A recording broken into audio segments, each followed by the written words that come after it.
마이크로스트래티지가 4년 만에 비트코인을 팔았습니다. 현재 코인 시장에 퍼펙트 스톰이 들이닥쳤다. 최근 3주 동안에 무려 17%가 빠졌습니다. 현재 극단적 공포 구간에 있다. 이런 상황에서 가장 도움이 되는 게 뭐냐? 네, 안녕하십니까 여러분. 현명한 투자의 길잡이 제임스 인사드립니다. 자, 오늘은요. 최근에 코인이 좀 심각하게 좀 급락을 하고 있습니다. 이 원인과 월가의 전망이 어떠한가에 대해서 빠르게 한번 다뤄보고 넘어가도록 하겠습니다.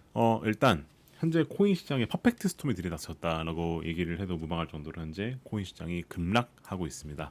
자, 원인을 일단 말씀을 드리자면요. 크게 봤을 때 네 가지 정도로 정리를 할 수 있을 것 같습니다. 첫 번째는 마이크로스트래티지가 비트코인을 매각했다라고 하는 이 뉴스가 나오면서 좀 내러티브가 붕괴된 게 있습니다. 마이크로스트래티지가 never sell, 그러니까 한 번도 팔지 않겠다 비트코인을 이라고 얘기를 했었는데 팔았죠. 그게 어떻게 보면 내러티브를 붕괴했다 라고 하는 게 하나의 트리거가 됐고요. 두 번째는 현재 기관에서 ETF 유출량이 늘어나고 있다. 그게 무려 3조 달러에 달한다고 얘기하고 있고요. 이게 기관에서 현재 비트코인에 대해서 디리스킹으로 전환을 했다는 시그널을 내키면서 급락을 했습니다. 그리고 이렇게 이 두 가지가 트리거가 되면서 현재 레버리지 포지션들이 연쇄 청산된 그 여파가 좀 큰 것 같고요. 그리고 이게 이제 비트코인 시장 내부의 일들이고 외부의 일들도 있었었는데 그것이 지정한 리스크가 좀 컸습니다. 일단 현재 이란 전쟁으로 인해서 인플레이션이 올라오고 있죠. 그러다 보니까 연준에서 금리를 올릴 수도 있다라는 말을 하기 시작했고 그것이 비트코인에 영향을 주었다. 그리고 최근에 스페이스X가 상장하는 뉴스 한번 보신 적 있으실 겁니다. 이것도 제가 조만간에 한번 이제 영상으로 다뤄볼 겁니다. 스페이스X 상장이 증시에 갖는 의미에 대해서 한번 다뤄보려고 하는데요. 이것도 비트코인에서 유동성이 빠져서 스페이스X로 흐르는 이제 이러한 흐름들 때문에 현재 비트코인이 빠지고 있다. 라고 정리해 보면 될 것 같습니다. 자, 그렇다면 이러한 것들이 과연 비트코인의 펀더멘털의 붕괴를 의미하느냐? 사실 그것은 아니기 때문에 일종의 비트코인 시장에서 현재 구조적 디레버리징이 일어나고 보시면 될 것 같고요. 스마트 머니들은 공포의 바닥에서 현재 매집 중에 있다. 그렇기 때문에 아직 이 하락이 언제 끝날 것이다라고 단정 지을 순 없지만 어느 정도 바닥이 다져지는 걸 보여진다면은 그때는 다시 매수를 하더라도 괜찮은 포지션. 그리고 추가 하락을 염두하더라도 이제 분할 매수로 접근하기에는 좋은 한계. 그리고 이런 상황에서는 저희 퀀트 전략을 이용을 해서 해지를 하시는 거 권장드린다라는 말씀을 좀 드려야 될 것 같다는 게 오늘 내용의 짧은 소개를 보시면 될 것 같고요. 각 내용에 대해서 깊게 보도록 하겠습니다. 현재 3주 만에 진짜 어마어마하게 급락을 하고 있습니다. 비트코인이 작년 10월 달에 올타임 하이를 찍었습니다. 그때 당시 가격이 그 12만 불 정도 됐었거든요. 근데 고점 대비해서 현재 그 오늘 아침에 보니까 제가 6.2를 봤더라고요. 근데 제가 영상을 찍는 이제 기준으로는 6.5까지 내려왔었다는 데이터를 가지고 제가 영상을 찍고 있고요. 이것만 보더라도 사실 하상적으로 대비해서 거의 절반 가량 현재 빠진 상태입니다. 그리고 최근 3주 동안에 무려 17%가 빠졌습니다. 그래서 말 그대로 진짜 폭락을 했다라고 말씀드릴 수 있을 것 같고요. 비트코인 시장에도 공포 탐욕 지수가 있습니다. 근데 그게 지금 23을 가리키고 있습니다. 현재 극단적 공포 구간에 있다라고 보셔야 될 것 같단 말이죠. 자, 그래서 이 정도로 빠졌다는 것 자체가 어떻게 보면은 뭔가 특별한 이유가 있지 않고서야 이렇게 빠질 리가 있겠습니까? 그래서 퍼펙트 스톰이었다라고 아까 말씀드렸죠. 악재들이 겹친 겁니다. 자, 어떤 악재들이 있었느냐? 일단 마이크로스트래티지가 4년 만에 비트코인을 팔았습니다. 사실 여기에는 이 마이클 세일러라는 분이 이 마이크로스트래티지의 CEO이시죠. 근데 이분이 항상 말씀하신 게 난 비트코인을 절대 팔지 않겠다. never sell 이라고 했습니다. 근데 이번에 팔았단 말이죠. 근데 재밌는 건 뭐냐면은 마이크로스트래티지가 이번 비트코인 얼마 팔았느냐? 32개 팔았습니다. 근데 그게 전체 보유량으로 치면 0.04% 정도 됩니다. 진짜 극소량 판 거거든요. 근데 그것 때문에 마이크로스트래티지 주가 하루에 9% 빠졌고요. 비트코인도 급락한 트리거를 냈습니다. 근데 이게 어떻게 보면 여러 가지를 읽히는 것 같습니다. 일단 마이크로스트래티지 절대 비트코인 안 판다고 했었는데 그걸 어겼다는 게 일단 크게 작용한 것 같고요. 두 번째가 마이크로스트래티지가 얼마나 돈이 없으면 이걸 파느냐 이런 내러티브, 이런 이제 의심들을 하는 거죠. 사람들이 왜 팔았을까? 설마 이 정도 된 돈도 없나? 라는 생각을 하는 거죠. 그렇다 보니까 내러티브가 크게 손이 되었고, 그래서 마이크로스트래티지가 어떻게 보면은 항상 비트코인 빠질 때마다 우린 매수하겠다 라고 하는 그 내러티브가 훼손이 되면서 이 시장 전체의 패닉셀링의 방아쇠가 되었다 라고 보셔야 될 것 같습니다. 자, 이렇게 되다 보니까 이제 ETF 시장에서 기록적 유출이 나왔습니다. ETF 시장에서 12일 연속 유출이 됐고요. 그 규모가 무려 3조 달러에 달한다. 근데 이게 2014년도에 비트코인 ETF가 출시된 이후로 사상 최대 규모다라고 보시면 됩니다. 자, 그래서 상승을 이끌던 기관 자본들이 사실 저번에 우리가 그 비트코인 상승장 때 상승을 주도했던 게 이제 이 ETF 출시가 어떻게 보면은 상승을 주도했었는데 이제는 하락을 가속하는 주된 통로가 되었다라고 보셔야 될 것 같고요. 이렇다 보니까는 비트코인 시장에서는 청산 캐스케이드라고 하는 게 있습니다. 뭐냐? 청산이 이제 연쇄적으로 쭉쭉 일어나는 거죠. 이게 이제 한번 급락이 일어나면은 그 다음 그 청산에 걸리는 그 물량들이 청산되게 되고 이게 쭉쭉쭉쭉 청산이 되면서 메마른 시장 심도에서 적은 매도만으로도 이제 청산들이 계속 트리거가 되면서 가격이 계속 짓눌렸다라고 보셔야 될 것 같습니다. 특히나 지금 현재 비트코인 시장의 유동성이 되게 얇은 상황입니다. 사실 비트코인 시장에 사람들이 지금 관심을 안 가지고 있어요. 여러 가지 이유가 있는데 혹자는 이런 말도 하더라고요.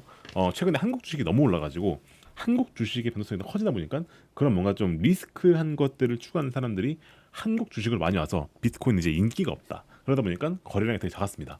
근데 거래량이 되게 작은 상황에서 이런 충격이 오니까 이게 청산이 어마어마하게 빨리 일어난 거죠. 그래서 2026년도 하루 최대치 청산이 일어난 적이 이제 최근이고요. 그래서 현재 그 대부분 포지션 대부분이 다 롱 포지션들이 생산되었다라고 보셔야 될 것 같습니다. 자, 그리고 현재 거시경제 상황도 비트코인이 그렇게까지 우호적인 상황은 아닙니다. 일단 금리가 원래 올해 내릴 것 같았었는데 현재 인하 기대는 깨졌죠. 그래서 이제 최근에는 인상을 보고 있습니다. 인상을. 그리고 최근 들어서 그 미국의 고용 데이터가 나왔는데 고용 데이터가 되게 좋게 나왔어요. 졸트라고 해서 구인 보고서가 나왔는데 그것도 되게 좋게 나왔습니다. 그렇다 보니까 시장에서 금리 인하에 대한 기대는 사라지고 오히려 금리를 올릴 수도 있겠구나 라고 하는 그런 게 생기면서 비트코인이 치명타를 맞았고요.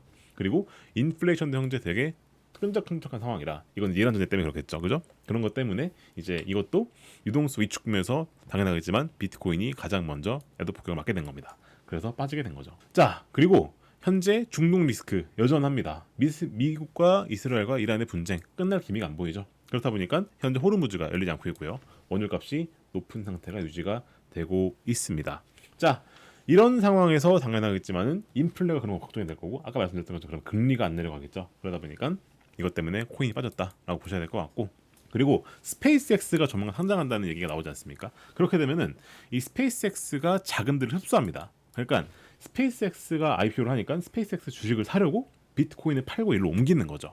그래서 유동성을 현재 스페이스X가 빨아들이고 있기 때문에 그 트리거가 된 것이 이런 요인들 때문에 그러하다.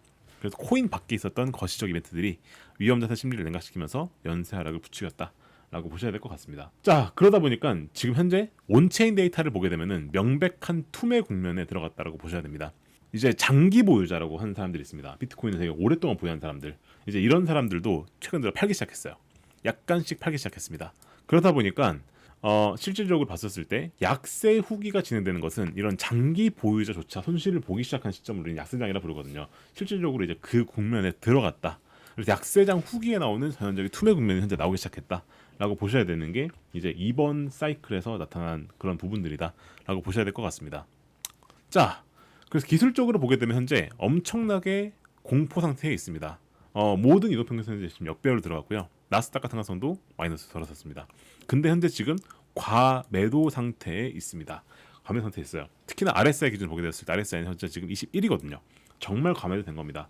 자, 보통 이렇게 되면은 저희가 기술적으로 저항선이라고 하는 게 있습니다. 그랬을 때 1차 저항선은 어디냐? 대략 62,000선입니다. 사실 이게 깨지기 시작한 그때부터는 더 빠질 수도 있어요. 그때는 뭐 5만 불, 심한 분들이 2만 불까지 보신 분도 계시더라고요. 이 선이 깨지게 되면은 사실 현재 역배열 그래프가 나온 상황에서 RSI도 지금 과매도 상태에 빠졌는데 거기에서 저항선을 못 지킨다 하면 그때는 진짜 폭락이 나올 수가 있습니다. 근데 만약에 이 선을 만약에 지킨다 하게 된다면은 그때부터는 약간 반등할 가능성도 있습니다. 그래서 이제 기술적 지표를 보게 됐을 때는 62,000선 사수하는 걸 이제 우리가 보는 게 정말 중요할 것 같고요. 여기에서 지지를 받는다라고 한다면은 다시 한번 이제 차트상 반등 가능성 살아있다라고 보실 필요도 있겠다는 겁니다. 자, 그리고 또 재밌는 게 뭐냐면은 비트코인이 현재 지금 급락하고 있는데 알트코인들 같은 경우에는 상대적으로 덜 빠지고 있습니다. 저희가 비트코인 대비 이더리움 가격을 보는 지표가 있거든요. 이게 이제 이더리움 대비 비트코인의 비율인데 이거는 현재 계속 올라가고 있어요. 이 말은 무슨 말이냐? 실질적으로 봤었을 때 비트코인 자체는 빠지고 있지만 알트코인들이 덜 빠진다는 얘기거든요. 자, 이게 어떻게 보면은 이더리움을 하는 것 자체는 스테이블 코인이라고 하는 거에 펀더멘탈을 차지하는 그런 레이어 중 하나죠. 그렇다 보니까 어떻게 보면은 머니 무브 관점을 봤었을 때 이더리움 쪽에서는 덜 빠졌다는 얘기가 무슨 뜻일까요? 아직까지 이 코인 시장 전체의 투매에 들어가는 건 아니기 때문에 어떻게 보면 방어력이 좀 있다. 그러니까 코인 시장이 아직까지 방어력이 살아있다라고 볼 수 있는 그런 증거 중에 하나다라고 보셔야 될 것 같고요. 그 솔라나, 리플 이제 이런 경우도 사실 이제 그 어떻게 보면은 비트코인이 빠졌기 때문에 빠지긴 빠졌지만은 사실 이런 부분들도 이제 아까 말씀드렸던 것처럼 이제 그 어떻게 보면은 펀더멘탈 자체에 대해서는 이제 아까 말씀드렸던 비트코인보다는 더 탄탄하기 때문에 버티는 보였다 보셔야 될 것 같습니다. 자, 이제 월간 어떻게 보고 있느냐 간단하게 말씀드리겠습니다. 월간 이경 보게 되면은 스탠다드 차트 같은 경우에는 비트코인 2020 타겟을 이제 아직까지는 유지하고 있습니다. 유지하고 있고요. JP 모건은 더 높게 보고 있습니다. 번스타인도 아직까지 이제 그 대략 15만 불까지 보고 있고요. 자, 그렇다 보니까 월가 시장에서 아직까지 뭔가 비트코인 자체에 대해서 투매가 현재 나오지 않았습니까? 그래서 목표가를 완전 내리거나 그래서 완전 폭락할 거다. 이제 그러한 의견을 보인 하우스 아직까지 없습니다. 그래서 월간 아직까지 이것을 단기 변동성 정도로 보고 있습니다. 그리고 이것이 어떻게 보면 이 비트코인이라는 것 자체가 제도권 시장에 들어와서 디지털 금 혹은 뭔가 디지털 화폐 그런 걸로 성숙해가는 진화의 과정으로 보고 있다라고 보셔야 될 것 같다는 거죠. 자, 그래서 JP 모건 같은 경우가 어떻게 보면은 이제 위험 조정 매력이 올라오고 있다라고 하는 이제 그런 의견 펼치는 하우스 중 하나인데요. 그렇다 보니까 이제 이 금과 어떻게 보면은 그 논리가 동기화되고 있다 보시면 돼요. 그래서 이게 아직까지 그 투매가 나왔다고 해서 펀더멘탈 자체가 훼손된 건 아니다라고 보는 것이 아직까지 주요 월가 의견이겠다라고 보셔야 될 것 같단 말입니다. 자, 결론입니다. 그래서 현재의 이러한 그 폭락은 혹자는 이렇게 얘기합니다. 이제 비트코인은 완전 망했다. 비트코인은 이제 완전 쓰레기가 될 거다. 비트코인은 이제 완전 이제 자산 가치가 없을 것이다. 얘기하는데 사실 그렇게 본 하우스는 아직까지 없다고 보시면 되고요. 이것은 성장통이라고 보시면 될 것 같습니다. 뭔가 기술 결함도 아니고요. 뭔가 과열된 레버리지의 청산 그리고 거시적 스트레스의 결합 그리고 아까 말씀드렸던 뭐 마이크로 스트래티지 같은 그런 기관들 내부에서 어떻게 보면 요소성 이동이라고 볼 수 있는 이제 그런 부분을 보시면 될 것 같고요. 6월 달에 어떻게 보면 되게 중요한 지점일 것 같은데 일단 62,000선 지지하느냐 아까 말씀드렸죠? 이 부분 되게 중요할 것 같고요. 이게 만약에 지지를 못 받으면은 그때는 더 빠질 수 있다는 염두에 주셔야 될 것 같습니다. 그리고 6월에 FOMC가 이제 조만간 진행이 되는데 이 결과가 단기 방향성을 가를 것 같다라고 보셔야 될 것 같고요. 근데 현재 상황을 봤었을 때는 펀더멘탈적으로는 아직까지 펀더멘탈이 깨졌다라고 하는 의견은 아직까지 나오지 않고 있고 그러다 보니까 질서인 회복을 하지 않을까 생각합니다. 물론 이렇게 급락장에서 바닥이 언제냐라고 하는 걸 예측하는 게 되게 쉽지 않습니다. 근데 어떻게 보면은 바닥에 오게 되면 그때는 회복을 할 수 있는 여지가 있으니까 그 바닥이 언제일지 이런 것들을 면밀히 모니터링하면서 우리가 거래하는 것이 중요하겠다라는 말씀을 드려야 될 것 같습니다. 자, 이런 상황에서 가장 도움이 되는 게 뭐냐? 어떻게 보면 퀀트 투자라고 보시면 됩니다. 자, 단적인 예시로요. 아까 말씀드렸던 것처럼 비트코인 자체가 이제 급락하긴 했지만 보시게 되면은 이제 그 주요 코인 알트코인 중에서 잘 버틴 알트코인들도 있습니다. 여기에는 뭐 이제 니어 프로토콜 같은 이런 코인도 있고요. 그리고 뭐 인젝티브 뭐 이제 이런 코인들도 있고요. 그리고 아까 말씀드렸던 이제 뭐 이런 톤 같은 코인 이런 코인들도 있고요. 사실 이런 되게 다양한 코인들이 아직까지 기술적으로 버티고 있습니다. 그렇다 보니까 이런 기술적으로 강건한 코인들에 대해서 매수 비중을 조금 늘리고 그리고 아까 말씀드렸던 기술적 저항선들 그런 것들에 따라서 적절하게 거래하는 걸 저희가 퀀트 투자라고 부르죠. 혹시나 퀀트 투자에 관심이 있으신 분들은 제가 하단에 고정 댓글에 남겨놨습니다. 여러분과 함께 방법을요. 자, 링크 들어보시면 여기 이렇게 그 상담 페이지가 있습니다. 상담 자체는 무료이기 때문에 혹시나 이 부분 궁금하신 분들은 여기 상담 버튼 클릭하셔가지고 꼭 한번 문의해보시면 좋겠다라고 말씀을 좀 드리고 싶습니다. 네, 그러면 오늘 영상은 여기까지 하도록 하겠습니다. 제 유튜브 채널 구독과 좋아요, 알림 설정까지 꼭 부탁드리겠습니다. 그럼 저는 다음에 인사를 드릴게요. 감사합니다.